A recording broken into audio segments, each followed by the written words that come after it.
Tole je univerza na Primorskem, javna univerza, ki pa se obnaša kot poslovno zaprta zasebna multinacionalka. Pa ni. Kako se ravna z javnim denarjem? V imenu javnosti hočemo konkretna pojasnila. Recimo, zakaj je bila z denarjem univerze plačana rektorjeva rojstnodnevna torta? Odgovora nikoli nismo dobili. Zakaj so v klet namestili računalniškega velikega brata, ne da bi za to kdo vedel? Kdo vse je oddal ponudbo, koliko je to stalo? Pa zakaj je rektor ovadbi zoper svoje predhodnike nadel ime proti neznanim storilcem, če pa so v njej osebe z imeni in priimki in že kar zagrešenimi, konkretnimi kaznivimi dejanji? Odgovore, večinoma vsebinsko prazne, morda tudi dobimo, se z vsakim bolj in bolj zapletajo.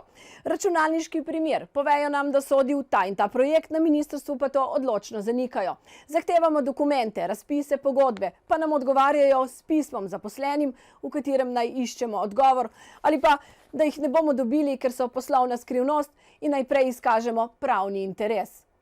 Rektor nas vabi na zasebno kavo, a ko omenimo kamero, se potuhne. Zato nam ne preostane drugega, kot da rektorja poiščemo drugače. Zakaj nam ne odgovarjate na naša konkretna vprašanja? Ne pokažete pogodbe, pravite, da moramo izkazati javni interes, da je poslovna tajnost, gospod rektor, javna univerza. Zakaj nas ne vabite na tiskovne konference ali na čajanke ali karkoli že je? Boste povedali kaj, gospod rektor? Kaj je s to napravo v kleti? Zakaj nikomur nočete povedati, kaj se dogaja? Kateri projekt bi radi zdaj vtaknili?